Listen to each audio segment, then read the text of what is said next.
Strangers, I'm sure there's some among y'all who consider yourselves competitively minded. So if you found yourself sitting down to play Magic the Gathering, the world's premier trading card game, it wouldn't be long before you asked a very simple question. What's the best card in the game? But that's a very hard question to answer. I mean, how does one define best? Is it the monster with the biggest stats, or is it the spell that does the most damage? Strength, strength is relative. In Magic, we use mana to cast our spells, and you'd expect a creature that costs 3 mana to be more powerful than one that costs 2. You have to measure a spell or a card based on its efficiency. How much are you getting for how much you put in? If something gives you a lot of power and advantage for a small mana cost, it's probably worth putting in your deck. But your deck has to go up against dozens of other decks. You can't expect every card to be great in every situation. Take Fatal Push. It's a really excellent card, one of the best cards against decks running small creatures. But if you find yourself against an opponent playing big control finishers, it's not going to cut it. Sometimes it's a good idea to give up on power level in favor of cards that are solid in every situation. Cards that are flexible, give you options, or just raw advantage are some of the most popularly played in the game. Popularity itself might be one of the best metrics for measuring the strength of a card. I mean, people far smarter and more skilled than me play Magic. There are people who play this game professionally. And if almost every pro is running a card in every deck that'll fit it, it's probably a good bet that that card is really strong. There are some cards so powerful they lead to entire decks being built around them. That's happening in Standard right now with Emergent Ultimatum, a card that often wins to an unwinnable game state for your opponent when you cast it, with the other cards in the deck just being efficient glue that holds the whole thing together. This is a competitive game, and eventually players will go from playing what's most fun to playing what wins the most. The metagame will adapt and slim down to the most optimal strategies and the best cards. Sometimes cards will turn out to be so good as to become ubiquitous with the format as they start being slid into deck after deck after deck. These cards are powerful, they're dominant, they're domineering, and they begin to tamp down and destroy the metagame as they force out other decks and force every other deck to run that card or to specifically tailor their strategy to beat that card. And this is how you get stuff banned. Oko, Thief of Crowns, is banned in Standard on November the 18th of 2019. According to Legends, the week before the announcement, the card was played in upwards of 60% of competitive decks on MTG Arena. Omnath, Locus of Creation, was banned on October 12th of 2020. The week before, it was featured in 70% of the 2020 season grand finals. So the most powerful cards in a format are the ones not allowed to be there, but You're running out of time. the strength of a format is relative to the amount of cards in it. Right now, Standard features most cards printed since October of 2019. Pioneer is almost every card printed since 2012, and Modern is a format where you play with almost every card printed since 2003. A card that might break Pioneer wide open might not even be playable in Modern, where decks are expected to be more powerful. And thus, you can reasonably usually expect a card that's banned in Modern to be more powerful than one banned in Pioneer. Legacy is the strongest of the main formats, with access to every card ever printed in the game. And Legacy is maintained by a very large ban list, and one could argue that these 61 cards are the strongest in the game, too strong for Magic's strongest format. Not its strongest format, exactly. There is Vintage. Nothing can be banned in Vintage, only restricted to a single copy. And amongst these lists of restricted cards, you will find the card that is generally stated to be the strongest in the game. The Black Lotus.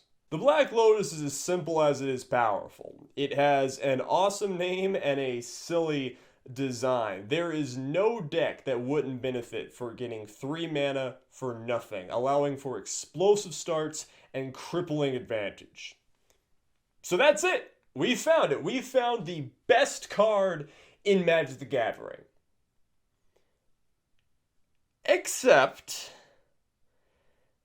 there are cards banned in Vintage, 44 to be exact. And what could be lurking on this list of cards too strong for Magic's wildest format? Well, it's not actually that exciting. The first 25 are those that feature the conspiracy mechanic, which was meant for conspiracy sets and doesn't really interact with Magic the way two-player game of Vintage works, or any tournament format for that matter. Getting the list proper, we have 9 cards that were banned for featuring the anti-mechanic.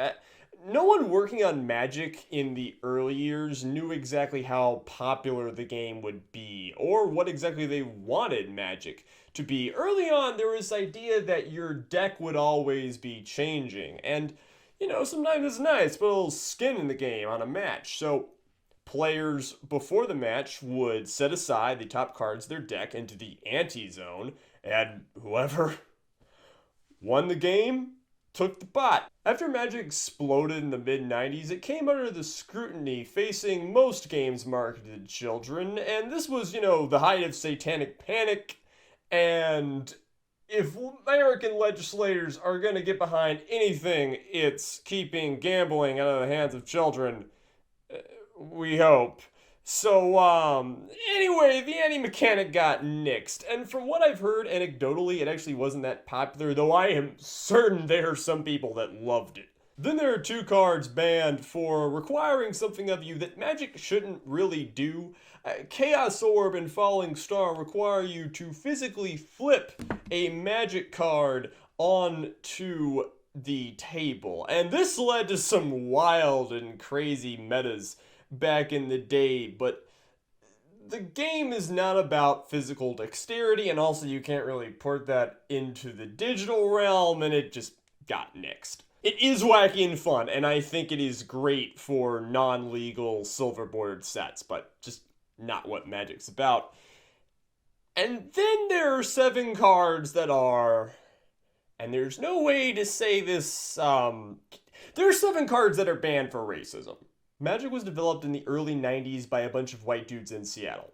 This had consequences. After the summer of 2020 led to a widespread reevaluation of race and racial depictions, some people found some old cards that, when you look at them, went from, oh, that's not good, to, yeah, get that shit out of here. There are some cards on here that some might find inoffensive just through ignorance. I know I'm in that camp on one of them, but I certainly don't know everything in the world. None of these cards saw any sort of competitive or tournament play. It's just a policy statement on Wizards' behalf, and they've promised to update this list if anything sufficiently problematic is brought to their attention. So 43 of the cards banned in Vintage aren't banned for power level, they're banned because, well, that's just not the way Magic works, man. But there is one card remaining that is banned in Vintage for purely gameplay reasons. And some might argue this is the most powerful card in the game. Many won't, but I think it's a contender for the best card in the game. One we must examine.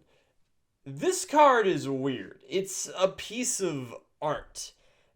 You understand, this card is special. It's my favorite card, and what's interesting about it is that it's the most flavorful card in the game. Take a detour with me. So, earlier I talked bans, and 2019's Throne of Eldraine is a marquee set for bans, with 6 of its cards gone from Standard. And I hate the designs of this set. I could make a whole video about just the rancid design decisions that went into Throne of Eldraine, which is still a fan favorite set. Why is it a fan favorite set? Well, it's because it's a set that's built around flavor.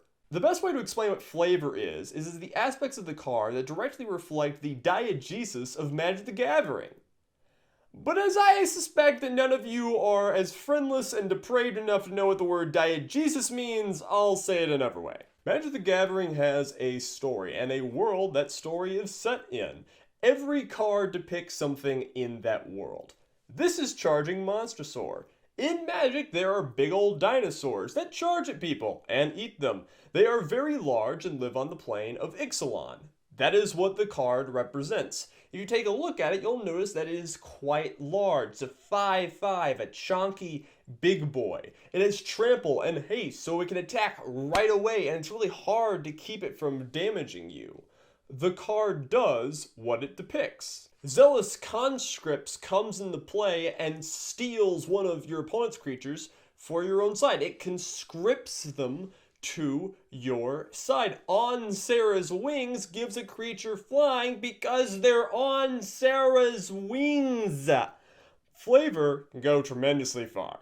You can even tell a story with it. There are some cards that literally depict the story of Magic the Gathering. This is Unlikely Aid. It's a black instant that saves a creature from death, and it depicts one of the heroes of the story being saved on the back of a flying demon. Going deeper, there are cards that tell stories because their mechanics are a sequence of events. Teferi's Time Wipe plucks an ally out of danger before Teferi writes foes out of existence. Crux of Fate, on the other hand, perfectly translates the difference in Tarkir's timelines into a single decision.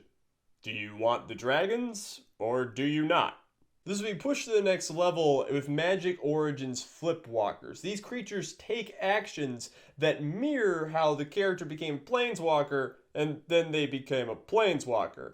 This trend was continued in Shadow over Innistrad and Ixalan blocks' transforming cards. First there was A, then B happened, then there was C.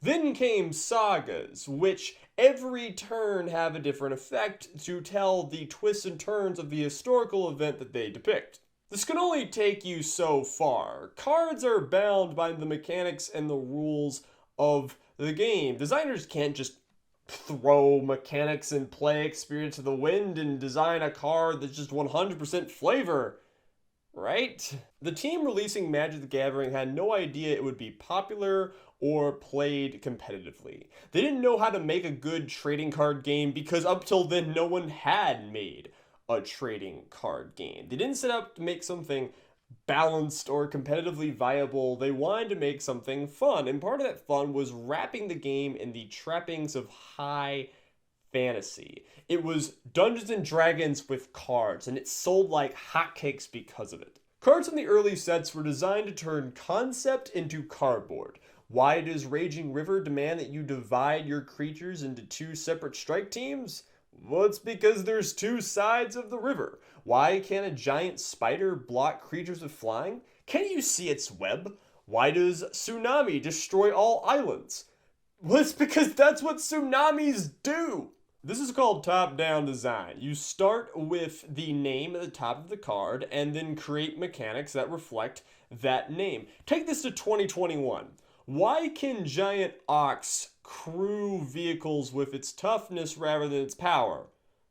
Well, because it's pulling them. That's what an ox does. People love this. You might even be tempted to make a set totally based around flavor, which is Throne of Eldraine. Giant Killer destroys cards with high power, while Giant Skewer allows you to eat what you kill. Top-down designs can be seen left and right on these cards designed to turn Western fairy tales into game pieces.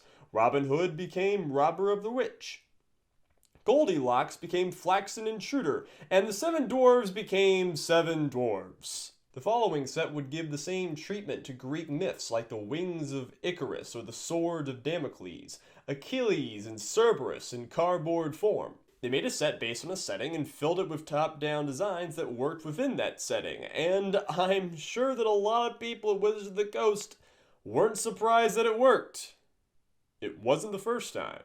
After adapting the initial batch of cards, the team behind Magic decided to create its first expansion set, and it was unclear to them at first whether this would be a brand new game or an addition to the one they'd already built, but they still felt the need to set it apart.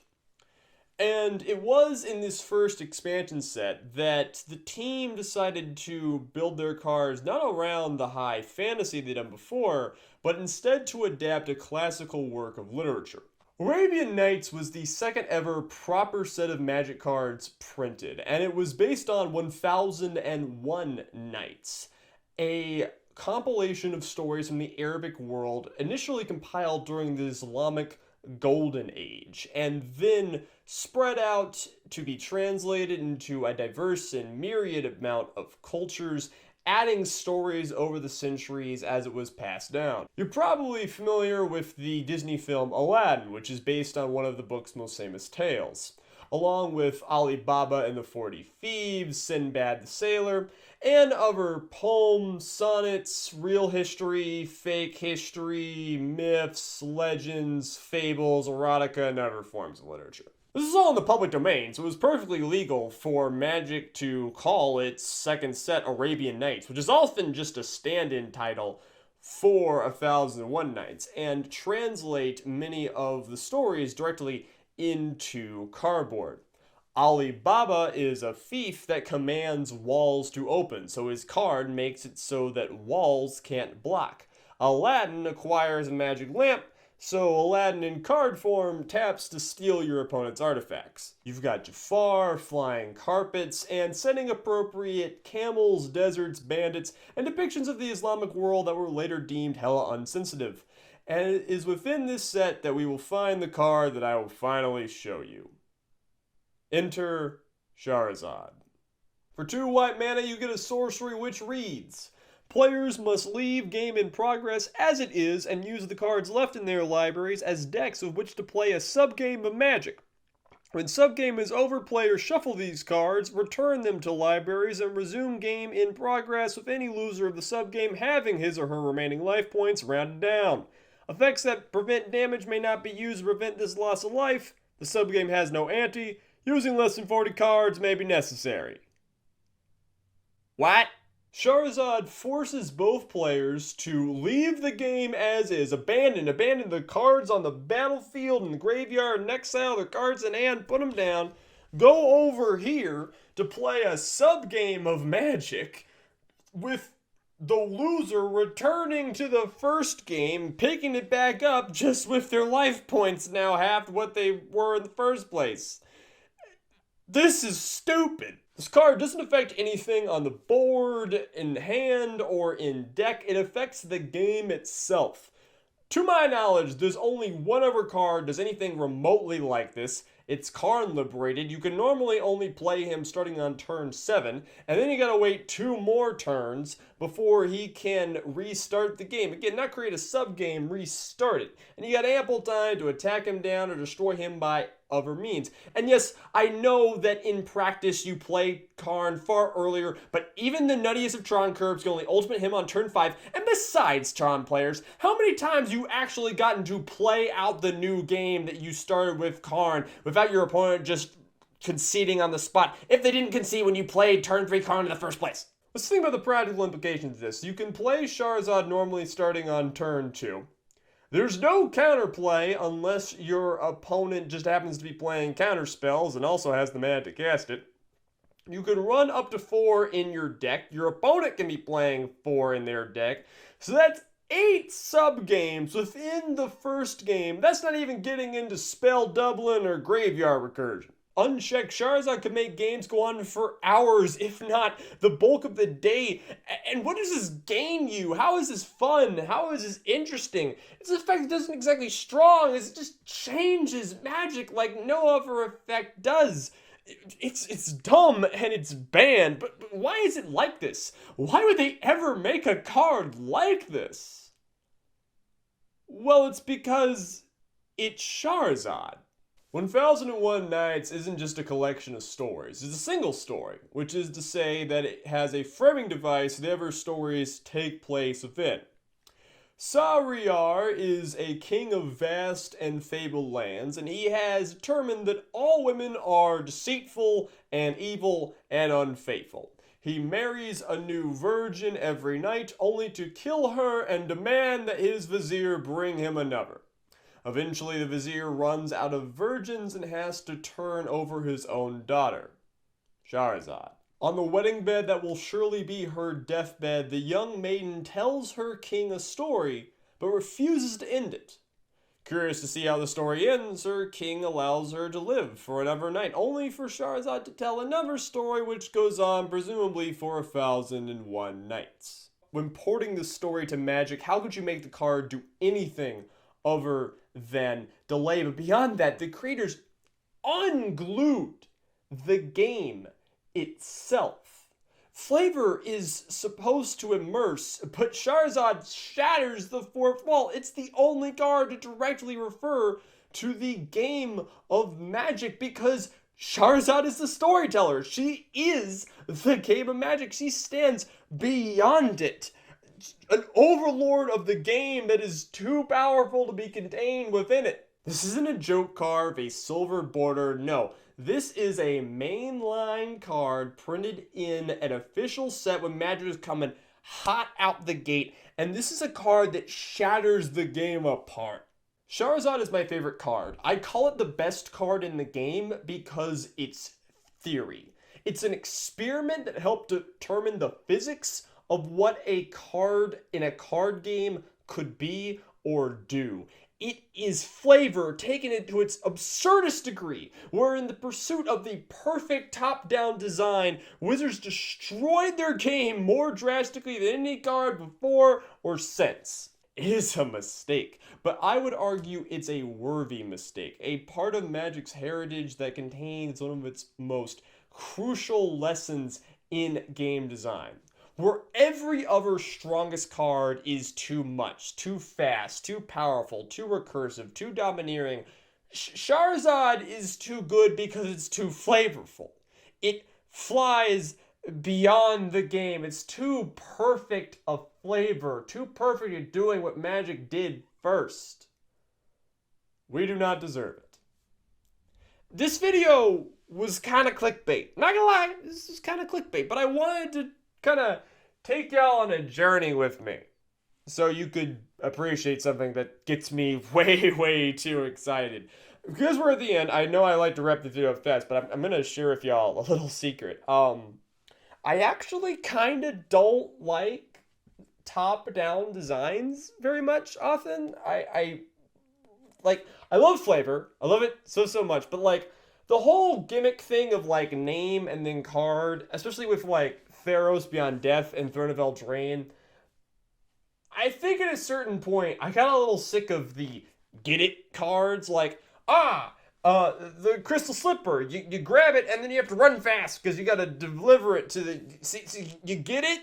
Oh, Inquisitive Puppet is an artifact creature that becomes a human. You get it, and it's just like poking you all over and over, and like you get it, and I don't know. It has a time and a place. Like you can't do it too much. It's like salt. You like it, but you throw in too much, and then suddenly you're like, what am I eating? I'd love in the comments if you told me about your favorite top-down design. I'll hear it, because again, they're still cool. Hopefully there will be more channels. Why my brain's fried. It's the end of the day. I did a hell shift today. I worked out. Okay. Please post, tell me, comments, your favorite top-down design, or just what's going on in your life. I love you. I have a Twitter. There's going to be more videos coming out hopefully soon. I'm trying to crank these out. I got some good short or cool ideas, short to make ideas, and then we're going to do a big thing. I promise.